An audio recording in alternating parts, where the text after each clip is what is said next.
Securities offered through Kestra Investment Services, LLC, Kestra IS, member FINRA SIPC. Investment advisory services offered through Kestra Advisory Services, LLC, Kestra AS, an affiliate of Kestra IS. Capital Advisory Group, Inc. is not affiliated with Kestra IS or Kestra AS. Neither Kestra IS nor Kestra AS provide legal or tax advice and are not certified public accounting firms. You work hard for your money. For the next hour, you're going to learn how to keep what's yours. Capital Advisory Group presents Keep What's Yours. Here is Josh Gilbert and Jeff Zufall. Hello and welcome to Keep What's Yours with Jeff Zufall. I'm Josh Gilbert, sitting here with Jeff Zufall, Senior Tax Strategist and Wealth Advisor with Capital Advisory Group. Hello, Jeff. Happy Saturday. How you doing? Very good. Jeff good. is the Senior Tax Strategist and Wealth Advisor. He is the author of Keep What's Yours, the book out there, #1 bestseller, about leveraging the new tax code to create unfair advantage over your competition. Now, Jeff, if I'm an individual or a business owner, who is my competition in the tax realm? Well, competition as a business owner would be other business owners. Mm-hmm. So if you're more profitable, you would hypothetically pick up a bigger market share. On an individual standpoint, your competition is the IRS. Is the federal government. Yes. So the idea of this show, the idea of the book, the idea of what Jeff does as a business here in St. Louis is that you are either a small business or an individual, and you need to say, hey, there are laws out there that will allow me to keep a little bit more of what's mine. There's a bunch. That's the name of the book. That's the name of the show, Keep What's Yours. How do I know what those laws are, and how do I effectively use them in my day-to-day practice as either an individual getting a paycheck every 2 weeks or a business, pumping out payroll myself and trying to get in the black. So you don't know what you don't know is the first step. And so there's a bunch of different, I'd say, quirky rules that are out there that you could use to your advantage, but you need somebody to actually walk you right to it and say, hey, you could do this, this, and this. We typically have people who might get into start a small business. Maybe they're a year or 2 years into it, and they're like, man, what can I write off? You don't know what you don't know. So we'll guide them as to here's stuff that you could write off. It's legal. And there's different methods to it. Sometimes it's a straight deduction. Sometimes you need to basically depreciate it over a period of years, depending upon what it is. Sometimes it needs to be capitalized. So each one of those little stunts could hurt you at a later date. So if you wrote something off, like in real estate, there's certain things in real estate that you have to capitalize over a period of years versus if you just wrote it off 100% and then you get audited. Yeah, and the idea is that, look, we've been doing this show for a year and a half now or so. I feel like I'm, almost good enough that I could side job starting maybe late February. You want me to do your taxes? Give me a call. I can help you out. But the real truth of it, rubber hits the road, is I've got a lot of this information rattling around my head. Just don't know how to apply it. I don't know how to apply it. Yes. And that's where even if you get information from us, you're driving around in your car, you're in the kitchen, you're doing the dishes, whatever, in the garage, tinkering around, putting together something for Christmas. That's right. Did I show you the picture when I got my son for his birthday? No, I didn't see that yet. It's tough because he's got a December 1st birthday and then Christmas, again, just right around the corner. Oh, that's not fair, man. Yeah, so we bought him for his birthday one of these big cars. It's got a remote control, but he can pretend like he's driving it. Yeah. There's one we saw, and it is a forklift, a battery-operated forklift that they can sit in and drive. I was going to get one of those. I was like, oh, that is awesome. But I asked my wife. They have a dump truck where, he can drop a load behind him. They've got the forklift where he can move the forklift. Yeah. And my wife's like, let's just go with the Jeep. Yeah. So, how boring. Right. But I had to put this thing together in the basement. If I wanted to pull it upstairs, I had to turn it sideways. To get it through the door. But, I feel like I could probably do some repairs on your car now, too. There you go. But the idea, I don't know what I was getting at, but if you're putting something together right now for your kids for Christmas and you're listening to us, you'll get a couple of good ideas by the end of this show. I guarantee. Yes, that's the point of it. Guarantee. But to actually put those into practice, to make them fit inside of your financial taxable situation, you're probably going to need some help. Need somebody to guide you through it. And that's where Jeff comes in. 636-394-5524, CapitalAdvisoryGrp.com. I've got the book in front of me if you want a copy of this. It's a little, it's just a little kind of paperback, little, fits in my back pocket. But you thumb through the pages. Not every page works for me because maybe I'm not a small business owner. Exactly. Maybe I'm not a pass-through. Yeah, there's a lot of stuff for small businesses, but towards the back it starts to step into individuals. What you can do, what works for you, what doesn't work for you. We've implemented in our tax situation, my wife and I, it comes out of her payroll. And it's a FSA, flexible spending account. Yeah. We use it to help pay for my son's schooling, and it's tax-free, right? Exactly. It's tax-free or pre-tax going in and tax-free withdrawals. Right. So it goes in, doesn't hit the tax man. The tax man doesn't take any money out, and we can use it to pay for his schooling tax-free. All right. So these are things that are in the book that we mentioned on the show. If you need help putting them into your life, 636-394-5524. Jeff Zufall can help you with that. Now, we have news on the enforcement front. Dun, dun, dun, dun. I'm from the IRS Enforcement Division. Yes, this is hot off the press. So it's kind of mixed, and I say mixed from a standpoint. Once you read it, you go, But what they're saying is they're coming up with some calculations, and the calculations are they're saying the revenue, so this is the IRS attitude on it, the revenue has lost from tax cheating $496 billion yearly from 2014 to 2016. Yearly. $496 billion a year is what they say through tax cheats. Basically, they've lost. So for 5 years, that's trillions of dollars. Yes, it's a chunk. So if you got to stop for a second and stand in their shoes looking out at the rest of the world and go, there's a lot of money we're missing. That pays for bridges and roads and, all that fun stuff. But then here's where you'll laugh. They're saying that they think that they could recoup about $68 billion through audits and other enforcement measures. By going backwards and go and do back audits. Audits, different stuff like that. So they've lost $496 billion a year, but they can get $68 billion. They can claw back $68 billion. You go, those numbers are terrible. $68 billion, nothing to sniff at. But based on 496, that's a drop in the bucket a year. Yeah. So, and this is just $68 billion overall. Oh, so it's not per year; it's just $68 billion. So $2 trillion. They can get $68 billion back. That's a terrible numbers. Tiny percentage. Terrible numbers. Yeah. So, and then what they're saying is the tax gap, if you want to call it that, will project to go even higher as we go forward.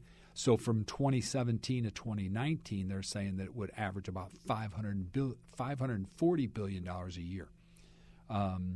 So it's like, and they're asking, who's the biggest chunk? Where's this really coming from? Yeah, who's cheating on their taxes that is coming to the tune of $500 billion a year? So here's number one on the list. It's unreported individual business income. So me, kind of the determination is small businesses. Oh, okay, is what they're saying. So unreported individual business income. So let's do this. I am a contractor, and I do a little work on your house, and I say, I'd like to be paid in cash. That's it. And you pay me in cash, and then I never gets reported. Exactly. So most of the time, if it is like 1099 income, or what's basically 1099K income, you can't walk away from that stuff because the issuer, in a sense, or the payee will then issue you a 1099 or a 1099K. You can't just omit it. I mean, you can, but they'll catch you 12 to 18 months later. They'll say, hey, you underreported your income. This is cash transactions that people are not reporting.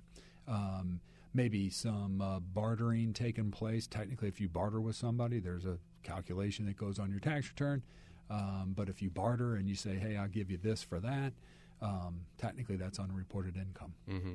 So how about this? You say you issue a 1099. Is that what it is? Yeah, 1099. So we have a condo down in Gulf Shores, and we have a cleaning service that comes in and does stuff. We have a guy that comes in when, hey, the lock's broke on something. He comes in, $45 later, we get a Venmo request. You told us, issue everyone 1099. A 1099. Yes. Because, we're an LLC, we're a small business. Yeah. We send it out to them so that we can report it on our taxes on our side. Yeah. And once we issue that, they're stuck. They technically have to take that and put it on their tax return and go forward. So if someone is a kind of a small business and they're trying to work, a little bit under the radar, if they get issued a 1099, they're probably like, well, son of a, yes. well, darn it, yeah. because I'm going to send this off to the IRS as part of my taxes. Exactly. And they're going to say, well, your contractor didn't submit his side of this. Exactly. So that takes 12, well, in today's environment, could take longer, but typically it's 12 to 18 months that if you don't report a 1099, the IRS will send you a nice little letter to say, hey, we see this, or someone reported X, but you didn't put it on your tax return. And then you have to prove your innocence. Typically it's, it's a, hey, I missed this 1099. Or if it's blatant where you just didn't file it, it's a matter of time they'll catch it. Yeah. So, but that's what they're saying is it's unreported individual business income. So typically if you deal in cash or there's a barter, something of that effect, and people are like, hey, nobody will ever know, we're not going to report this. And we all know that this happens, and we probably know someone close to us who is actively doing this. Yes. But that is adding up to the tune of $500 billion a year. Huge numbers of unreported income. Exactly. So this is the kind of what they're saying is it's the main person is the small businesses. Second is payroll taxes underreported by regular corporations. And so you go, oh, wait a minute there. So if you're a corporation, and I won't name any huge corporations, but you do basically what's called the 941 is a quarterly tax reporting. It does a calculation, and the IRS is actually trying to make sure that you pay what you need to pay as an employer as you go forward. And at the end of the year, there's what's called a 940, which is the year's worth of calculations. So that's where I'm kind of scratching my head on that one, because underreporting of payroll, there's the games that could be played with it. But anything that's put on paper, you could see it at a later date. Yeah. So that's one of the big issues on why our friends at the IRS received $80 billion in the Inflation Reduction Act of 2022. Oh, yeah. Which has nothing to do with reducing inflation. It's been proved by both sides of the aisle. Just a good name. It's a good spending really good, bill. Yeah. Good name for the times. But they're getting $80 billion. The IRS is getting $80 billion. And I don't think, again, I don't want to get political, but I don't think with the Democrats now basically have the House, or I'm sorry, have Congress. They're the majority. The Republicans have the majority in the House. I don't see where the Republicans could come in and defund this bill. They may be able to drag it out a little bit, but maybe not. They said, "Oh, we're going to kill it." This is passed. It's passed. Unfortunately, I don't think they're going to have the power to tough to claw pull that it back. Yeah. So unfortunately, $80 billion's going to the IRS. Yes, and then that's when you get into these weird numbers where they're going to hire all of these auditors and send everybody out kicking in front doors. Hey, remember when they put out some job postings and they said, had to carry a gun. Yeah, we need people who are good at Which, math. If that was my job and you're talking what you're talking, maybe they do need a gun. Yeah, right. So, but again, at the end of the day, so this is probably going to be real. And I say that maybe not 2022. So if you're cheating on your taxes, don't worry. No, teasing. Right. Don't do that. But in 2022 may not be an issue. 23, it very, very well could be a real issue, which means they're going to increase enforcement. Enforcement is audits. And they're going to find you. And then they'll find you. And when they start digging, and again, that's where we say document. If you have your documentations in order and you sit down, I mean, typically most of the audits over the last few years, unless they were really after you, were by mail. It was, hey, you said you took this deduction or you claimed this, prove it. And basically they want you to copy all of your receipts. We draft a letter, we send it in, call it a day. But these are real deal audits that will probably start because they will have the manpower. Hopefully they'll be situated as a entity where the left hand knows what the right hand's doing. And then number two, they will have the manpower to actually reach out and touch us individually to say, hey, we'd like to sit down with you. That's the real deal. Let me ask you this. Of this $500 billion a year that's lost to tax cheats, whether it be individuals or small businesses, have they said that once they get this enforcement in place, how much they expect to cut that down by? No, it's just saying that they could recoup $68 billion. By going back in time and trying to figure it out. So typically they'll go 3 years is what the game is. You're allowed to amend 3 years' worth of tax returns. Again, unless you're a business and you paid a tax, it's unlimited. But typically it's 3 years is what they look at going forward. But again, if they sense fraud, they sense some cheatiness, if that's a word. It's unlimited. So they could open up, 10 years worth of stuff. So if you're a small business, or if you're in business at all, and you paid taxes, the concept is don't ever let that data go away. Yeah. Keep it forever and ever. If you go into my basement, there's a storage room in the back, and it literally has probably 20 years worth of boxes of junk. Some of it you can't even read anymore because, again, I'm not going to try and digitize it, but keep it forever. Don't ever let that out of your possession. And, again, don't take it and shred it after 10 years and go, they'll never say anything. Cost of doing business. Exactly. They could come back to you and say, hey, you did something 4 years ago. We don't like it. We want to see 15 years ago. I mean, the odds are remote on that, but story goes way back in the day, we had somebody on their payroll taxes paid. Back in the day, you could go to the bank, and when you did your deposit, they do the bank would do your federal tax deposits for you at the same time, and they would give you a receipt, and you go on your merry way. Today, it's all done online. Literally, you could print your receipts and all that fun stuff. Client did it through the bank, threw it all in a file, never really worried about it, and years later, like 6 years later, got into a little issue. IRS said, "Hey, we want to see that." They couldn't prove or disprove that they did it through the bank because most of all of the papers had yellowed away to just blank pieces of paper. Oh, yeah. So the IRS is like, well, you can't prove you paid it, so you owe it. Have a nice day. No. No way around that. So there's a huge tax bill sitting there, and it's like, wait, they paid it. I guarantee you they did. You just can't prove it on paper by a receipt. So that's why I say document, document, document. Take anything that you have, scan it, digitize it in one way, shape, or form, put it on a terabyte drive, put it to the cloud, Google Cloud, whatever it is, but have it in multiple places.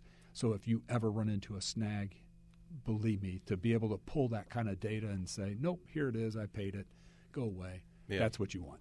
And one of these examples, to help illustrate, again, how much money's being lost and where it's coming from, underreported payroll taxes, you mentioned. That's number two. That's number two. That's number two on the list of places where this comes from.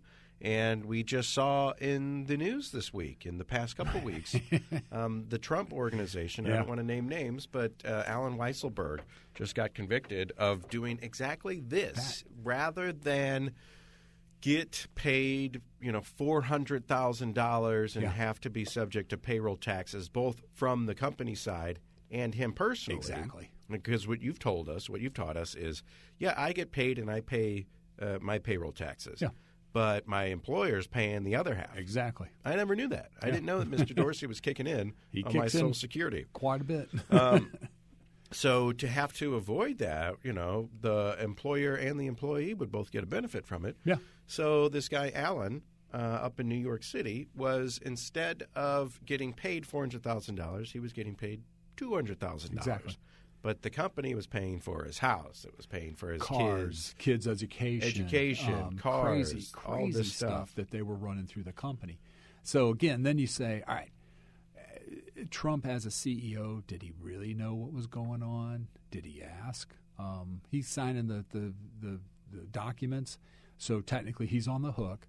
But again, at the end of the day, you could have someone running the books, cooking the books behind the that scenes. if you really didn't take the time to dig into, you never know the difference. And it's not up to us to legislate or exactly. to litigate. Yeah. So we'll leave it there. Yeah. But this is the example. But that's the example that we're the talking example about. Is, pay your car payment through your company and never say a word. Yeah. Hey, I'll pay your house payment for you. Yeah. So you don't have to. Yeah. I'll pay you less. We both don't have to pay payroll taxes. Exactly. And the government, it adds up quickly to $500 billion yearly. Yes. And that's just, So again, if you're standing in the IRS's shoes, that's why they're going to fire up this enforcement and go, okay.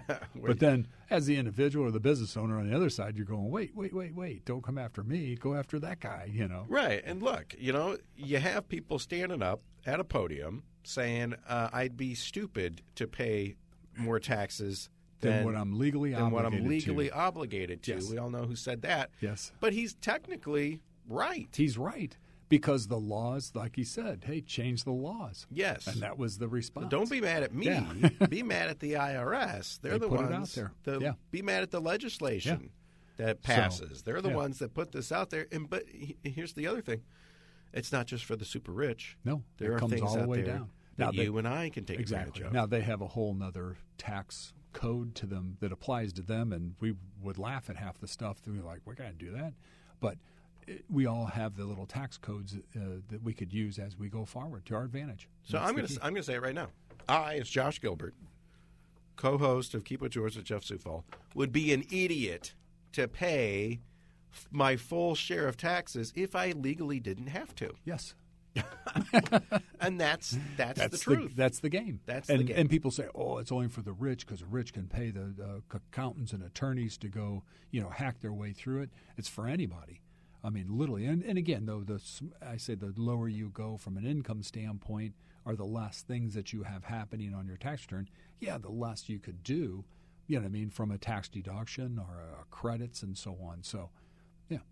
So I always say I am happy to pay taxes. We need roads, we need bridges, we need schools, we need all of that stuff. Yeah. But if there's some legal things that we can do because the government puts this in place and they want us to use it, whether they don't tell us about it, they don't come to my house and Ann Wagner's reading me the tax code and saying, Josh, this pertains to your personal life. Read this section right here.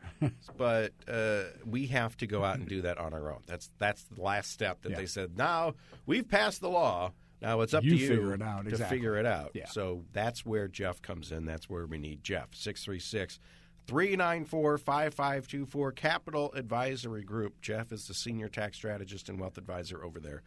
And the idea being that, look, I love paying my taxes. I don't have a problem with it. I know we need these things. But if there's some legal wrangling that we can do where I could keep a little bit more of my money, I'll happily pay the lesser amount. Exactly. And the government will probably be happy to accept it. Yeah, they will. I like to think that the IRS, when they get my tax returns that Jeff does for me, says, holy cows. Hey, stop the presses, everybody. This guy in St. Louis just used the tax code to his advantage. And he's not a huge company. He's not a corporation. He's not a small – he's a person. Yeah. With a wife and a kid and a house, and he goes to work every day. So there are things out there for us too. So you wonder where are all these tax cheats coming from? Yeah. It's coming from everybody. Yeah. Well, and so here's what they're saying is what the IRS officials will basically do with this enforcement money that they get. They're going to audit big corporations. They're going to audit what's called pass-through entities and high net worth individuals. So you go, what that means, a pass-through entity is a small business. That is a S-corp, an LLC, a partnership of some nature. Anything where the company doesn't pay the tax, but it passes through and hits the person, your personal tax return, and you pay the tax at your personal level versus paying it at a hypothetical higher tax as a corporation. So they put in there, out of the box, big corporations. The big corporations literally are going to hire 10 attorneys and 15 accountants to go fight it. So again, there's this I'll call it myth out there that it's if you're under $200,000, you have a target on your back.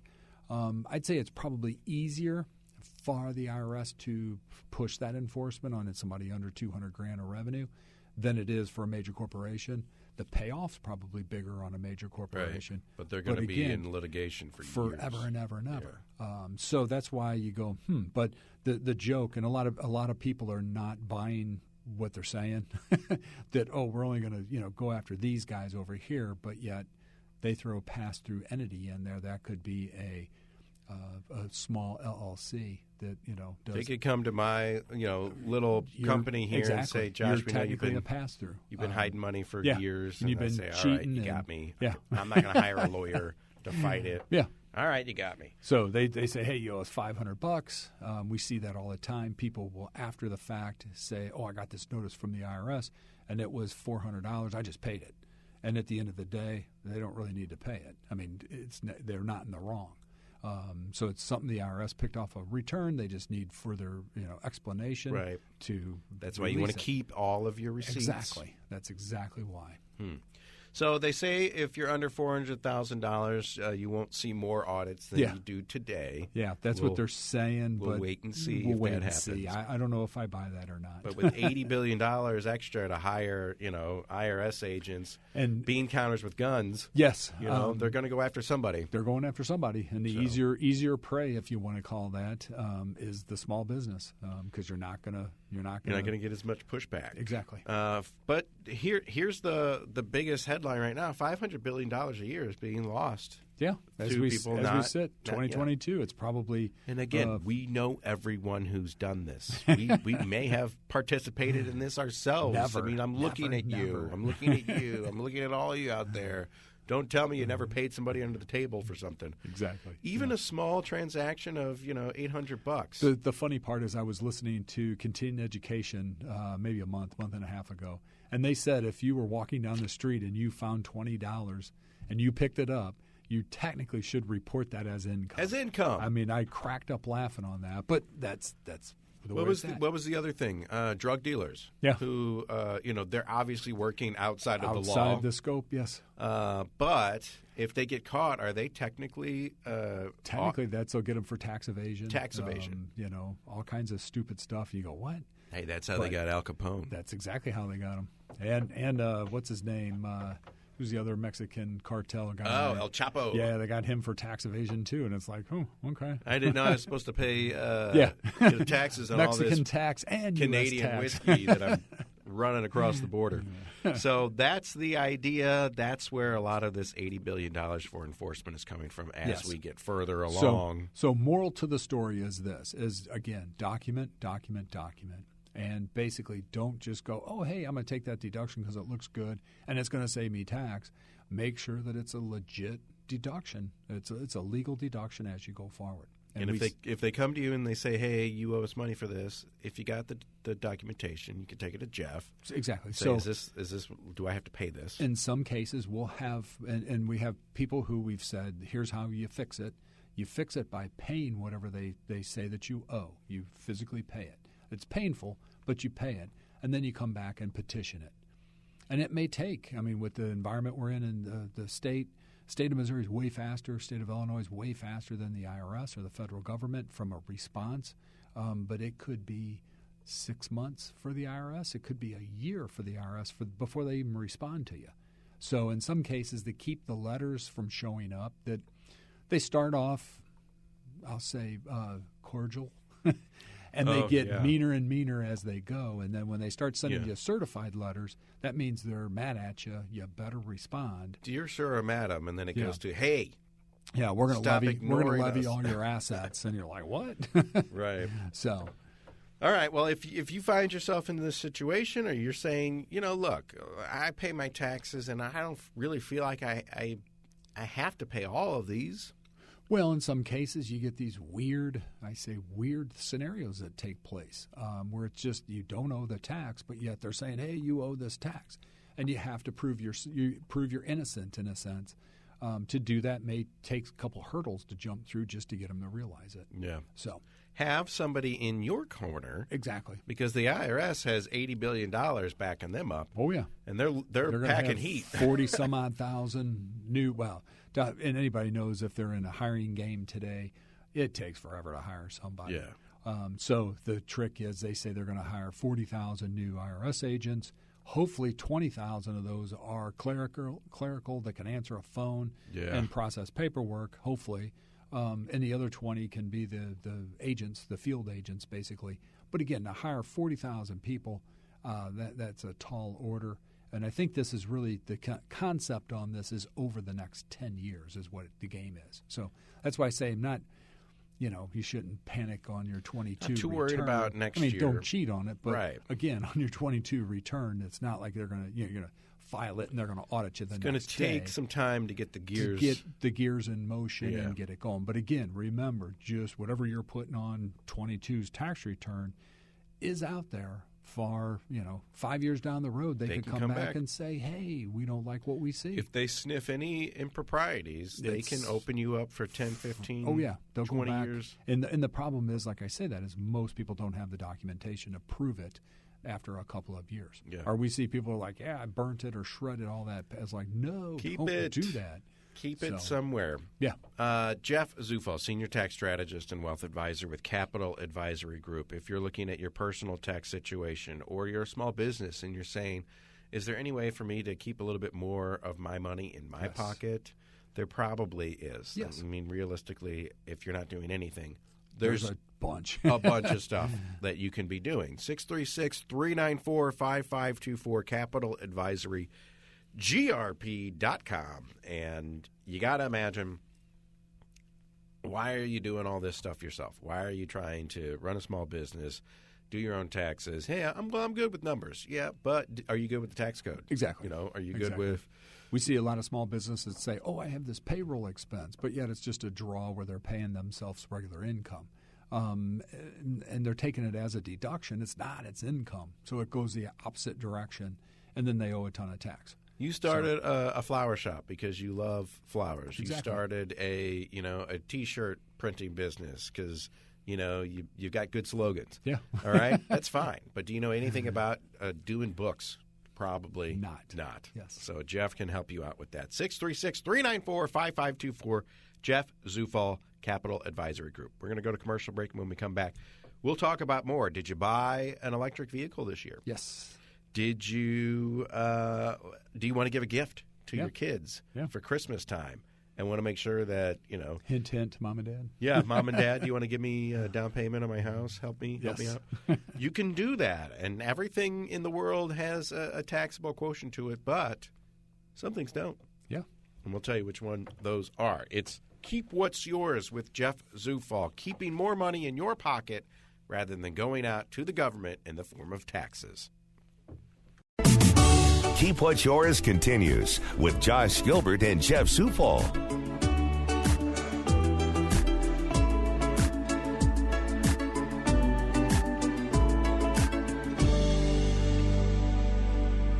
Back on the Big 550 KTRS, back to Keep What's Yours with Jeff Zufall. I'm Josh Gilbert, sitting here with Jeff Zufall, Senior Tax Strategist and Wealth Advisor with Capital Advisory Group.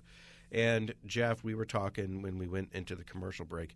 Did you buy an electric car this year? Yes. And or do you intend on buying one next year? Next year. 2023. Number one, we can get some cash back on the car itself. The car itself, yes. But we've got to be able to charge it up at the house. So I need to install one of these big Mondo chargers out in the garage. The quick charge, whatever they want to call them. And maybe my garage doesn't have enough juice going to it. Yes. So IRS gives you a credit. The credit basically is a non-refundable credit. It's equal to 30% of the cost of the equipment or the installation for the home charger, or $1,000, whichever is smaller. So basically what that's saying is to purchase it, and if you have to have an electrician come in and run a, $240, I think is what it takes. So it's a quick charge. You get basically 30% or $1,000 as a credit on your tax return. And that's 2022 and 23 going forward. I don't know how much those things cost, but I guess, know. Yeah, 30%, but nothing to sniff at. I mean, if electrician costs you a couple $100, parts, material, his labor, her labor, the unit itself has to cost a pretty penny in a sense. So at least there's a help there. And then the other side of it is the business side. So it's basically the lesser of 30% of the cost are $100,000 per EV charger that is installed on the premises. And they say so here's the trick, after 2022. So a business doesn't kick in until the full-blown deduction doesn't kick in until 2023. Wait, so like if I'm a business, and I've seen this out in St. Charles, the Smash Burger has a bunch of electric chargers out in front of their store. Yes. If I'm a business and I put these in a couple of my parking spaces, I can get a tax deduction. You can get a tax deduction of 30% of the cost or $100,000.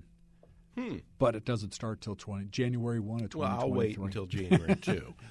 But we may it's like people might come in to get a burger and know that they can charge the car. So I'm hungry for a burger and I got to get a charge. I'll go to Smash Burger. And they know where a charging station is. I think that's the biggest downfall of this. Again, I'm a car person. The V8 is the greatest thing on earth. So a EV, I'm still like, ugh. But again, if you have an EV, and I mean, right now in St. Louis, you'd be like, where in the world would I ever charge it? Aside from my house. Yeah, and you'd have to go back home and charge your own car. It's kind of goofy. So I think in 2023, you might see a lot of these charging stations popping up because, again, as a business owner, if I ever did own a EV, I'd be like, I'm going to put a charging station at my office, and I'm going to take a tax deduction for it, too. Yeah. So, well, how about this? You tell me if you know the answer to this one. When I buy a cell phone, it comes with a charger. When I put together that car that my son can drive around, it came with a charger. Yes. If I buy an electric vehicle, does it come with a charger? I would assume so, but I don't know. Right. But even if it did, I'd probably have to pay extra for that. It would go into the car payment. I'd have to hire someone to come out and install it in my garage. So there is a tax kickback for that 30% or $1,000, whichever is cheaper. So I guess that would be, what's 30%? 1,000.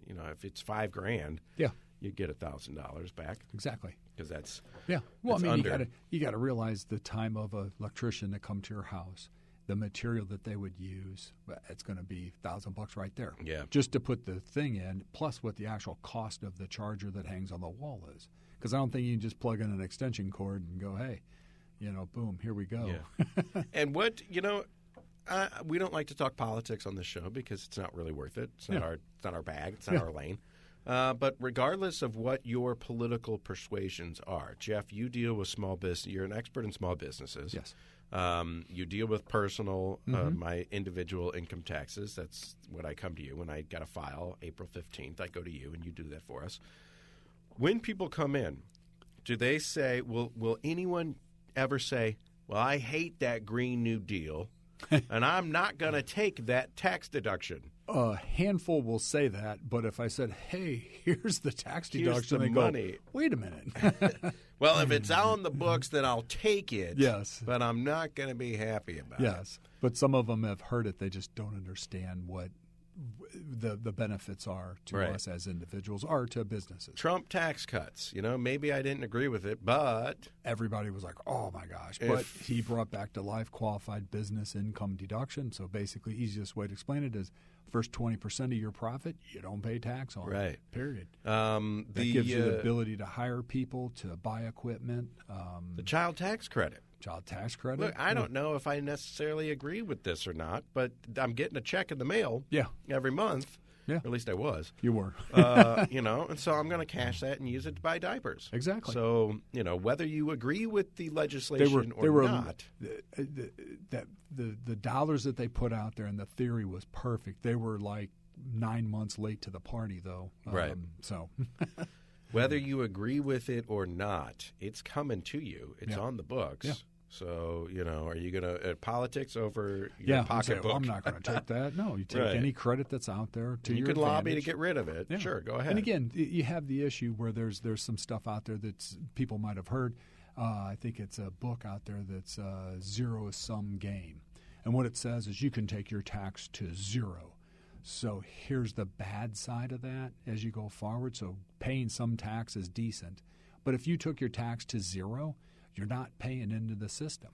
And you go, so what's that mean?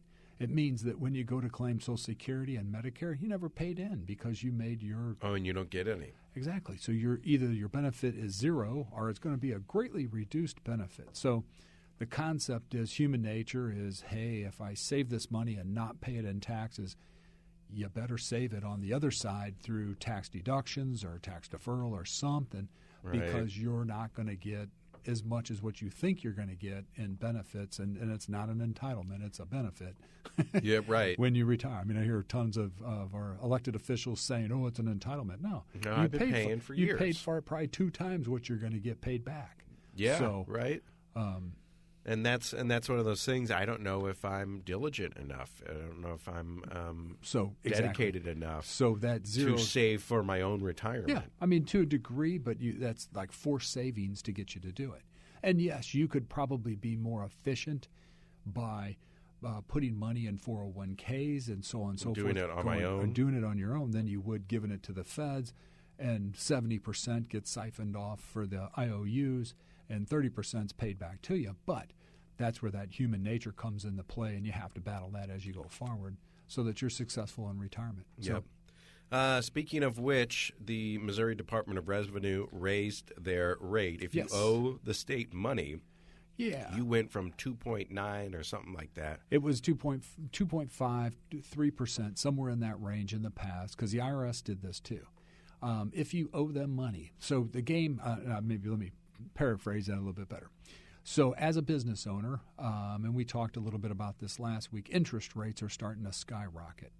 So the name of the game, you would say, hey, back in the day it was cheap money, and you'd say, could I take this money and go use it to do something else to build my business and make more money going forward, and I'll pay the piper in a sense, that 2.5 or 3% penalty or interest as you go forward. The problem is the state of Missouri just last week voted on doubling the interest rate that they will now charge you. So it takes a little bit of that ability to play that game, takes it right out. So now it's going to cost you a ton more. So again, as a small business owner, if you have the ability to pay down debt, pay it down, because it's going to get worse as we go forward. Interest rates will continue to climb over the next, say, year before they really can get inflation under control. So, and it goes from, let's just say 3% to now 6%. Mm-hmm. In the past, I could say, well, rather than pay the state back the money I owe them, I could take this $50,000 and go and get a hire somebody 7% return on it, and then eventually I'll pay. Then the you'd state pay it back. When the return was due, you would pay it in full. So, and we see that a lot in business owners trying to you're squeezing a dollar basically is what you're trying to do. But the problem is in today's environment, you probably don't want to do that anymore. Yeah, the days of cheap money are long gone. And I've talked to my sister, about certain things. She's a small business owner. She works in finance, and I always bring her these get-rich-quick schemes, and I'm like, hey, crypto. Yeah, like if I put $10,000 in this, I can get 3% back, and she tells me, well, if you just put that in a regular, you'd be perfectly fine. You'd be getting 4 or 5% back, and it's like, so it's like you always kind of want to see how much more you can do with your money. Yes. But now, if you owe the state of Missouri, they've doubled. It's probably time to just go ahead and pay it. Yes, they've doubled the interest rate on it efficiently as you go forward and save that huge tax bill. Yeah. So, and then the last thing in the crypto, since we kind of stumbled down that path, the problem with like FTX, and if anybody's sitting on FTX out there, the problem is you may have to file an extension for your tax return. And the reason being is the IRS has not deemed it worthless yet, even though they've entered into bankruptcy agreements. And it may take a while before they actually deem it worthless. If it's worthless, you can write it off as a loss. If they don't, you got to sit on it and go forward from there. So it's kind of anybody with any of the crypto that have recently gone down, you may have to wait until the feds won't rule on it, but the IRS will rule on it whether it is a worthless security or not. Have you seen a lot of individuals coming Not in yet, with cryptos? but we will. Nobody's Probably really this year. Nobody's going to say anything until they actually do their tax return, and then they're going to be like, "Oh yeah, hey, look, I lost." I mean, last year, it was small dollars. It was people playing with it at $200 and $500, maybe at the most. But every one of them was in loss mode. There was very few people in gains, if there were in gains, they were sitting on it, waiting. And unfortunately, it's gotten worse today than where it was last year. Yeah, and that's the kind of thing that you need to have somebody look at because it's a brave new world. And it's Wild West of finance is the only way to say it. Maybe you've done your taxes yourself in the past, but now it's just getting kind of spiraling out of control. Yes. You got to have somebody like Jeff on your side. 636-394-5524. That's the phone number. Jeff Zufall, Senior Tax Strategist and Wealth Advisor. And Jeff, I'll mention this one more time. I had a chunk of money, and I said, well, why don't I just pay off my car and put it towards the house and just, roll it in. And, my sister stepped in and she said, well, that money could be making money for you. More than, especially in today's environment. My interest rate on my house is, 2.75. I got it at a good rate. A very good rate. And I could get 5% return on certain investments. It's well worth it. Then don't put it in the house. Exactly. Put it in. That's the math that you play with going forward. And again, I say this, anybody under probably 30, 35-ish hasn't seen the interest rates that we are stepping into today. You say, hey, standard, 30-year fixed is 6.5%, almost 7%. And I would say, this is insane. That's crazy. And my parents would say, that's beautiful because we paid 14%. We bought the house that you grew up in. Exactly. That's kind of the pattern that we're running. That's you're going to see a lot more of that as we go forward. So. And before we get out of here, I just want to mention this as well because I talked about it last segment. Gifts. It's the holiday season. Yes. If you want to give your kids gifts for Christmas or for the holidays. Again, hint, Mom and Dad. Yeah. You can give this year, 2022, you can give $16,000 per person, and you do not have to report it. No one reports it. It's not a deduction. Mom and Dad have 3 kids. They could give each kid $16,000, no questions asked. No questions asked. And if you want to get real technical, then if it comes from a separate account, Mom and Dad could actually give each child $32,000, $16,000 apiece as you go forward. But it can't come from the same joint account. It has to be 2 different separate accounts. But again, it's $16,000 today. Nobody pays tax on it. Nobody reports it. The giver. The giver doesn't pay taxes on it. The recipient, me, I don't count this towards my income. Exactly. It's not income. But again, what we see, the question I always get is the parents are saying, hey, I'm going to give my kids this money. How's that affect me tax-wise?